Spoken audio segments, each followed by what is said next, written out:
Com grandes poderes vem grandes responsabilidades. Essa frase, para quem ouve, remete automaticamente à jornada de herói do Homem-Aranha, do Peter Parker. O maior herói de todos os tempos, talvez ao lado do Batman, do Superman, mas provavelmente o maior herói da atualidade. E a gente pode observar isso no gigantesco apelo midiático que o herói possui. No momento em que nós estamos, o filme de herói enfrenta uma certa crise, isso é inegável. Até o Kevin Feige, o grande cabeça da Marvel Studios, já admitiu que essa crise existe. As pessoas não têm ido para o cinema assistir os filmes de herói como iam antigamente, pelo menos até 2019, período ali pré-pandemia. E o Homem-Aranha é o único herói que tem movido tantas pessoas para a sala de cinema, mesmo no meio dessa crise cinematográfica do gênero de herói. O Homem-Aranha Um Novo Dia estreou há mais ou menos um mês atrás e já é o terceiro maior filme de super-heróis de todos os tempos, atrás apenas de Vingadores Guerra Infinita e Vingadores Ultimato, no momento em que esse vídeo está sendo lançado, porque o filme ainda está em cartaz e falta muito pouco para ele ultrapassar a bilheteria de Guerra Infinita. E ele vai ultrapassar. Eu acredito que ele vai chegar perto, mas não vai ultrapassar a bilheteria de Vingadores Ultimato, a não ser que a Sony e a Marvel façam uma estratégia de relançamento dele no cinema. O que pode acontecer, porque isso tem acontecido com grandes filmes de herói recentemente. Homem-Aranha Sem Volta para Casa, o filme anterior, foi relançado e arrecadou mais uma certa bilheteria. Vingadores Ultimato também foi relançado nos cinemas já e vai ser relançado novamente. Então talvez, quem sabe, o Homem-Aranha consiga o feito de alcançar a maior bilheteria de heróis de todos os tempos. Eu acho um pouco difícil, justamente porque Vingadores Ultimato já tem a reestreia confirmada com novas cenas baseadas no avanço para o próximo filme, etc. E tudo isso que a Marvel já tem aí de estratégia para encher o bolso de dinheiro mais um pouco. Mas eu acredito que o Homem-Aranha Um Novo Dia tem um mérito maior do que o mérito de Vingadores Ultimato, que é o mérito de fazer um bom filme com o pé no chão e uma história madura, independente do efeito nostalgia. Porque Vingadores Ultimato é um bom filme, sim, mas é um filme que se pauta na nostalgia de 10 anos de universo Marvel no momento em que ele foi lançado. O Homem-Aranha Sem Volta para Casa, que é o filme anterior, também fez uma bilheteria exemplar. Era a terceira maior bilheteria do cinema de herói, até bem pouco tempo atrás, e também se pauta na nostalgia, não apenas dos 10 anos de universo Marvel, mas principalmente nos 20 anos de Homem-Aranha nos cinemas, né? Então nós temos a volta dos dois aranhas anteriores, o Tobey Maguire e o Andrew Garfield. Agora, nesse momento, Homem-Aranha Um Novo Dia conquista o feito de ultrapassar a bilheteria do seu antecessor. Provavelmente vai ultrapassar a bilheteria de Guerra Infinita sem se pautar em nostalgia alguma. É um filme que se pauta principalmente na jornada do Peter Parker enquanto pessoa. Existe sim outros heróis, nós temos participações especiais, em breve eu vou dar alguns spoilers para analisar isso, que é o foco do vídeo, mas o filme não se torna dependente de nenhuma dessas, e todas elas têm um motivo verdadeiro, uma razão de ser, uma razão de estar no filme para poder aparecer. Tanto o Justiceiro, o Punisher, o Hulk e outras aparições que são surpresa, que são spoiler, que não estão no trailer, mas que eu vou citar daqui a pouco no momento de spoilers do vídeo, elas estão no filme, essas participações, justamente para que a jornada do Peter Parker faça sentido. E não tem o mesmo apelo nostálgico, midiático que um Vingadores Ultimato possui, ou que o Sem Volta para Casa possuía com os três Homens-Aranha aparecendo. Então o Homem-Aranha, o Peter Parker, ele se mostra extremamente forte, mostra que o cinema de herói ele não está morto, por mais que esteja capengando, sim, e nem vai morrer, porque a possibilidade de se fazer um bom filme que arrasta as pessoas para o cinema pela importância cultural do personagem e pela narrativa coesa da história é possível. É possível. Eu torci com todas as forças, eu fui ver o filme na estreia justamente porque eu queria que essa bilheteria vingasse, não que o meu ingresso e da minha esposa faça a diferença no grande mar de dinheiro que a Marvel está fazendo, mas eu gostaria que esse filme fizesse mais dinheiro do que outros filmes que apelam para nostalgia têm feito e que provavelmente o próximo filme dos Vingadores vai fazer. Eu gostaria que ele tivesse ultrapassado o Ultimato, não aconteceu, acredito que não vai acontecer, mas ele vai passar a Guerra Infinita. Então o Homem-Aranha ele existe para ser um respiro, digamos assim, para o cinema de herói. Bom, por que eu estou falando de Homem-Aranha aqui no canal, sendo que eu basicamente falo de vida acadêmica, de historiografia e principalmente de literatura? Caso você não saiba, eu sou formado em cinema pela Universidade Estadual de Goiás e o meu objeto de estudo na monografia da Faculdade de Cinema foi justamente o Homem-Aranha. Eu analisei o filme anterior, o Sem Volta para Casa, do ponto de vista do roteiro do filme. E, bom, eu acho que é importante que eu venha aqui, volte aqui, para falar desse personagem que é o meu herói preferido, é o meu personagem, um personagem muito importante para minha jornada acadêmica e para minha jornada enquanto pessoa, e para falar desse filme que para mim foi um filme muito interessante. Hoje eu já revi algumas questões, eu consigo reconhecer algumas fragilidades da narrativa desse filme, eu preciso revê-lo mais algumas vezes para pensar. Muitas pessoas estão elegendo ele como o maior filme de heróis de todos os tempos. Eu acredito que o filme tem sim algumas inconsistências, mas que nenhuma delas retira o mérito cinematográfico da narrativa, que é uma narrativa coesa. Eu gosto sim dos outros filmes do Tom Holland, tá? Os 3 outros filmes para mim não são maus filmes. Perdão. O Homem-Aranha de Volta ao Lar para mim era o melhor dos 3 anteriores, é uma narrativa coesa, que traz um frescor para o Homem-Aranha, que conecta o Homem-Aranha com as novas gerações, conecta o Homem-Aranha com o universo Marvel de uma forma muito boa, mas que ao longo dos outros filmes foi sendo desgastada pela relação do Homem-Aranha com o universo Marvel e com a dependência dele de outros personagens. A princípio com o Homem de Ferro, mas depois com a narrativa, com o resto do universo em si. Então o Nick Fury volta, né, no filme seguinte e também acaba carregando o Homem-Aranha, digamos assim. O terceiro filme, nós vamos ter o Doutor Estranho para funcionar como uma ferramenta de roteiro conveniente, digamos assim, para trazer o fanservice dos outros 2 Homens-Aranha, que também funcionam de certa forma como muletas para a jornada espiritual desse Peter Parker. E esse quarto filme funciona de uma forma emancipatória para o Homem-Aranha do Tom Holland. Ele está aí já há 4 anos funcionando sozinho, se tornando o maior herói da cidade de Nova York. O filme devota os seus primeiros 5 minutos a mostrar esses 4 anos, a mostrar como que ele está emancipando a cidade de Nova York. Um Peter Parker que deixou de ser Peter Parker porque, né, spoiler do filme anterior, todo mundo se esqueceu quem ele era. O Homem-Aranha, as pessoas ainda lembram, ainda apreciam, mas ninguém lembra que o Homem-Aranha é o Peter Parker e ninguém lembra que o Peter Parker existiu. Então esse filme lida com o Peter Parker lidando com a inexistência do ser dele para as demais pessoas. E eu acredito que o filme encara isso de uma forma muito boa e madura. Na minha opinião, é o filme mais sombrio do Homem-Aranha até aqui, vencendo inclusive o Homem-Aranha, o espetacular Homem-Aranha 2, do Andrew Garfield, e o Homem-Aranha 3, do Tobey Maguire. Eu sei que o espetacular Homem-Aranha 2 tem a morte da Gwen Stacy, tá? Mas eu acredito que a narrativa desse filme é mais séria. Homem-Aranha Um Novo Dia é mais sério, sem abandonar a essência de ser sombrio de uma forma vazia. A jornada do Peter Parker é mais séria aqui, tá? Por mais que não tenha a grande morte. Aqui começam os spoilers, né? Então se você não viu o filme e não quer tomar spoiler, por favor, saia do vídeo, deixa a sua curtida aqui e volta depois que você assistir.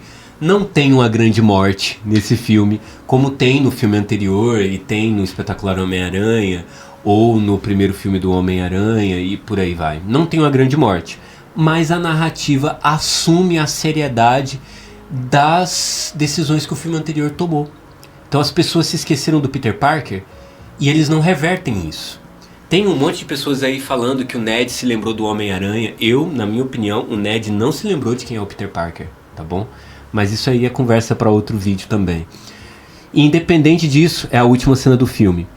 No momento em que parece que a MJ vai se lembrar como se fosse um conto de fadas de quem era o Homem-Aranha, de quem era o Peter Parker, de quem era o namorado, de como ela amava ele, eles voltam atrás dessa decisão, essa decisão se torna uma ilusão ali da vilã do filme, que também vamos falar dela. E eles tomam a decisão mais difícil de que é, mesmo a MJ tendo contato com o fato do Peter Parker ter sido importante para ela, ela assume que isso é para uma MJ que ela deixou de ser. E como o Peter não procurou ela 4 anos atrás, são 4 anos que ela está construindo memórias com outras pessoas. Ela namora uma outra pessoa e ela não volta atrás, ela não volta pro Peter Parker. Eles assumem essa seriedade e decidem, eu não acredito que ele vai ficar com outra pessoa, tá? Eu acho que ele vai ficar com a MJ futuramente, mas eles decidem começar isso novamente. Então, para o Peter conquistar a MJ, não basta simplesmente falar, eu era seu namorado. Não, ele vai ter que conquistar isso narrativamente. Isso é uma decisão séria, uma seriedade que eles assumem para a narrativa.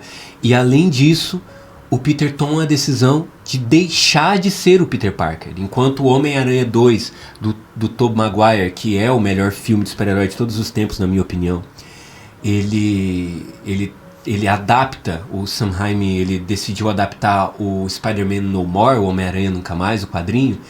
Esse daqui adapta o Peter Parker No More, o Peter Parker Nunca Mais. Antes, o Tobey Maguire, né, o Peter Parker dos filmes clássicos, decidiu deixar de ser o Homem-Aranha, porque os poderes dele, e aí os poderes dele vão parando de funcionar, ele entra num processo de depressão, que nós temos um filme que lida com a narrativa inversa. O Peter Parker decide de ser o Peter Parker, ser apenas o Homem-Aranha, e aí os poderes dele vão ficando mais fortes e saindo do controle. Aí tem toda uma questão de mutação e tudo mais. Por que isso funciona? Eu vi muitas pessoas falando desse filme e dizendo que um dos defeitos dele é não abraçar a mitologia do Homem-Aranha. Não aparece JJ Jameson, que inclusive aparece no filme anterior. Não aparece a Gwen Stacy, não aparece o Duende Verde, não tem um vilão clássico do Homem-Aranha. O que é verdade. Mas não é uma verdade como um todo. Esse filme lida com a mitologia do Homem-Aranha, sim.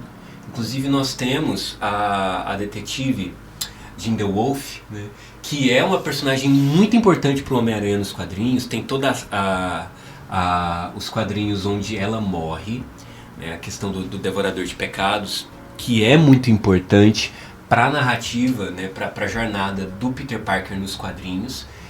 E é uma personagem que nunca tinha sido adaptada para o cinema antes, tá? Nós temos o Justiceiro, que aparece, é introduzido nos quadrinhos do Homem-Aranha, antes de se tornar um personagem independente. Então ele é importante para o Homem-Aranha também. E nós temos outros personagens do universo Marvel aparecendo ali, e a própria cidade de Nova York como personagens pulsantes para a mitologia do Homem-Aranha. A gente tem que entender que quando se trata de Homem-Aranha, nos quadrinhos, nós temos muito mais do que é o Harry Osborn, a Oscorp e o JJ Jameson, o Clarim Diário, como mitologia principal para o filme do Homem-Aranha, como personagens principais para o círculo do Homem-Aranha. Nos quadrinhos, isso é o universo Marvel em si. E esses personagens só são caros para nós, enquanto fãs do Homem-Aranha, por conta dos filmes anteriores, por conta dos filmes do Tobey Maguire, que adaptam esses personagens, por conta dos filmes do Webb, né, do Andrew Garfield, que volta com a Oscorp, que volta com Harry Osborn. E a gente pode ter esses personagens, o Ned Leeds, que é dos quadrinhos, a MJ, que é a Mary Jane, cá entre nós, a própria Jean DeWolf, elas podem ser importantes para a trajetória do Homem-Aranha, porque estão sendo trabalhadas nesse filme. Então a próxima geração vai enxergá-las como mitologia importante do personagem dentro do cinema, como a gente passou a enxergar, entende? Com os filmes do Tobey Maguire, que hoje são clássicos e que estabelecem o que nós enxergamos como mitologia importante do Homem-Aranha. Então não vejo isso como um grande defeito. Nós temos um grande vilão do Homem-Aranha? Nós temos um bom vilão do Homem-Aranha nesse filme, que é o Escorpião, mas ele é secundário. Nós temos outros vilões do Homem-Aranha aparecendo, o próprio Lápide aparece, mas são secundários. A grande vilã desse filme é, a princípio, fugiu o nome agora. Eu não sou um grande fã dos X-Men, tá bom? A Fênix Negra, Jean Grey. A Jean Grey se torna a vilã nos 3 grandes atos desse filme. E, como todo mundo sabia desde o começo, desde os trailers, estava na cara que ia acontecer, o vilão do quarto ato, e sim, esse filme tem 4 atos e não 3 atos, não é uma estrutura cinematográfica padrão, o que é muito interessante também. O vilão final, super previsível, é o controle de danos, que eu acho interessante. Por quê? Porque o controle de danos ele é estabelecido como uma instituição nos filmes do Homem-Aranha. Então ele aparece no primeiro filme do Homem-Aranha, ele é introduzido no MCU no primeiro filme do Homem-Aranha, ele aparece ali como antagonista que vai dar origem ao Abutre, que é o vilão no primeiro filme do Homem-Aranha, e ele vai sendo trabalhado nos outros filmes também. Então eu acho interessante que o controle de danos volte, e por mais que não seja um grande vilão dos quadrinhos do Homem-Aranha, como é o Duende Verde, como é o Dr. Octopus, como é o Lagarto e uma série de outros vilões, o Senhor Negativo, etc., a volta do controle de danos acaba estabelecendo eles como um grande vilão dos filmes do Homem-Aranha do Tom Holland, que foram estabelecidos nos filmes do Homem-Aranha do Tom Holland. Eu acho que eles poderiam ter trabalhado isso melhor para que não ficasse tão previsível. Se a Jean Grey não fosse a vilã inicial, fosse talvez o Senhor Negativo, como um vilão que tem um controle mental, seria mais interessante essa virada depois. Porque todo mundo sabia que ela não seria a vilã, afinal de contas, né? Todo mundo sabia. Tem muita gente reclamando que eles erraram a mão, deixaram a Jean Grey muito maldosa, muito violenta. Eu sinceramente não sou um grande fã da Jean Grey. Eu gosto muito de alguns X-Men específicos, eu gosto muito do Noturno, eu gosto muito do Wolverine, mas eu não sou um fã da Jean Grey, então não me incomoda. Deixa isso para os fãs dos X-Men, né? Eu gosto de como eles estabelecem ela, por um motivo específico. Na minha opinião, todas as participações especiais, talvez com exceção da Helena Belova, a Viúva Negra, mas ela é uma participação tão pequenininha que é irrelevante. Mas todas as outras participações especiais, elas só estão no filme não pelo fanservice. O fanservice existe, é óbvio, mas elas estão no filme porque elas são importantes para a jornada espiritual do Peter Parker. Como assim, Gabriel? Nós temos o Hulk e o Justiceiro, que estão no filme para representar o que pode acontecer com o Homem-Aranha ou com o Peter Parker, caso o Peter continue trilhando o caminho que ele decidiu trilhar, que é o caminho de excluir a sua vida pessoal, de não viver, de não ser feliz, de não ter amigos, de não ter uma vida social, de ser apenas o Homem-Aranha e focar apenas no trabalho. Ele vai entrando nessa espiral de depressão, e se você pende essa espiral de depressão para o Peter Parker, ele vai se tornar o que o Frank Castle, o que o Justiceiro se torna, que é uma pessoa amargurada, que não se importa com limites morais, que mata todo mundo, todos os vilões que aparecem no caminho dele, que é triste. Então o Frank Castle, ele está ali dentro da narrativa e funciona na narrativa para mostrar para nós aonde o Peter Parker pode chegar. Enquanto o Bruce Banner mostra o outro lado da moeda, aonde a figura, o Homem-Aranha, pode chegar enquanto mutação, enquanto ser poderoso, enquanto super-herói, caso ele continue trilhando esse caminho descontrolado, né, que o Peter Parker decidiu trilhar. Ele se isola de todo mundo e a mutação dele entra em controle. Então os dois personagens estão ali em favor da jornada do Peter Parker. Eu gosto muito do Bruce Banner. Pra quem não sabe, o Hulk é o meu outro herói preferido dentro da Marvel. Eu gosto muito do Hulk, eu gosto muito do Homem-Aranha. São meus heróis preferidos junto com o Hellboy, que não é nem da Marvel nem da DC, que eu posso falar a respeito do Hellboy futuramente também. E a respeito dos super-heróis que tem essa relação com a monstruosidade. Esses são personagens que muito me agradam. O Hellboy, o Hulk, o Noturno, como eu citei, dos X-Men, são personagens que me agradam.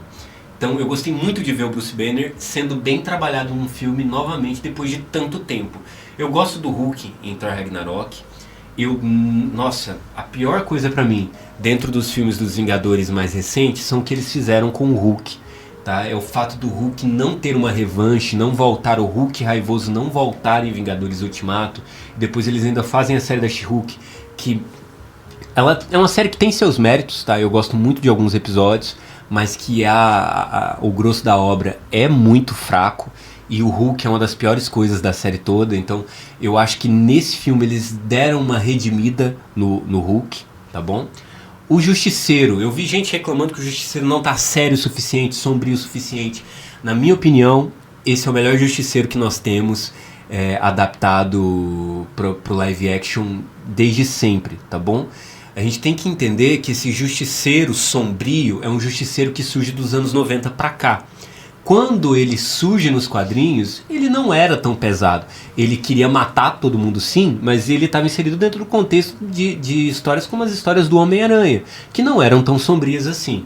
E eu acho que é um filme que funciona, é um personagem que funciona, ele é sombrio o suficiente e não destoa do tom do filme. Então eu gosto do Frank Castle, além dele ser útil para a jornada. E por fim, nós temos a Jean Grey, que é uma Jean Grey inexperiente, uma Jean Grey que não controla direito seus poderes, uma Jean Grey que está numa jornada tentando salvar a irmã dela e por conta disso se torna vingativa de certa forma, que talvez eles errem a mão na maneira dela utilizar os poderes, mas ela ainda não sabe quem ela é.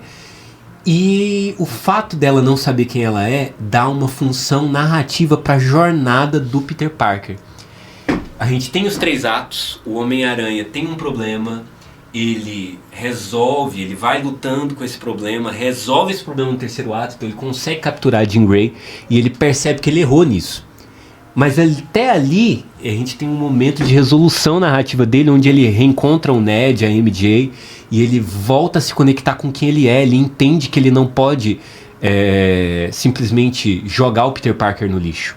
Então a gente tem a resolução dele capturando a Jean Grey, a resolução da jornada narrativa dele.